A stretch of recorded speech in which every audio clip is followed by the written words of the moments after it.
વલસાડ જિલ્લામાં ભારે વરસાદના કારણે નદીઓ બે કાંઠે વહેતી થઈ છે, જેના પરિણામે વાગલધરા ગામે ખરેરા નદીમાં 75 વર્ષીય વૃદ્ધ છોટુ પટેલ તણાયા હોવાની ઘટના બની। જોઈએ ખાસ અહેવાલ।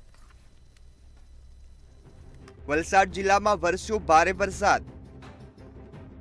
વરસાદના કારણે નદીઓ બે કાંઠે જોવા મળી। વાગલધરા ગામે ખરેરા નદીમાં વૃદ્ધ તણાયા। 75 વર્ષીય છોટુ પટેલ નામના વ્યક્તિ પાણીમાં તણાયા। વૃદ્ધે નદીમાં જંપલાવ્યું હોવાની આશંકા। એસડીઆરએફ દ્વારા વૃદ્ધની શોધખોળ હાથ ધરાઈ। વલસાડ અને નવસારી જિલ્લાને જોડતી ખરેરા નદીમાં એક દુર્ભાગ્યપૂર્ણ ઘટના સામે આવી છે।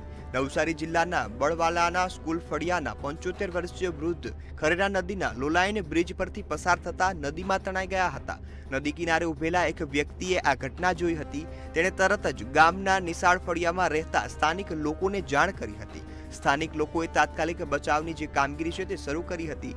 સાથે જ નવસારી ડિઝાસ્ટર વિભાગ અને ચીખલી પોલીસને પણ આ મામલે સૂચના આપી હતી, જે બાદ એસડીઆરએફની ટીમ દ્વારા પણ આ મામલે તપાસ છે તે હાથ ધરવામાં આવી હતી। વલસાડ જિલ્લામાં ભારે વરસાદની સ્થિતિને કારણે નદીઓના જળસ્તરમાં વધારો થયો છે, જેના પગલે નીચાણવાળા વિસ્તારોમાં પાણી ભરવાની સમસ્યા છે તે સર્જાઈ ગઈ છે।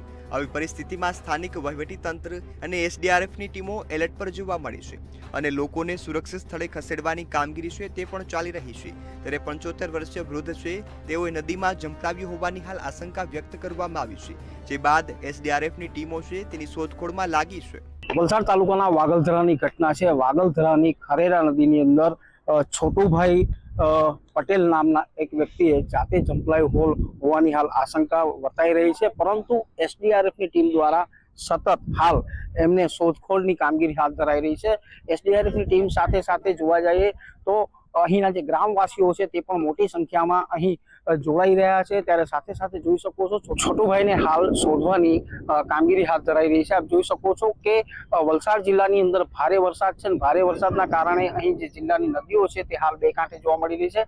ત્યારે વલસાડ જિલ્લાની અંદર આવા ઘણા અકસ્માતો થતા હોય છે, પરંતુ એસડીઆરએફની ટીમ હોય કે એનડીઆરએફની ટીમ હોય સતત લોકોના માટે ઊભી રહેતી હોય છે। ત્યારે વલસાડના વાગલધરાના દ્રશ્યો બતાવ્યા હતા। હાલ તો જે ગામના વયોવૃદ્ધ છે તેને શોધવાની કામગીરી હાથ ધરાઈ રહી છે।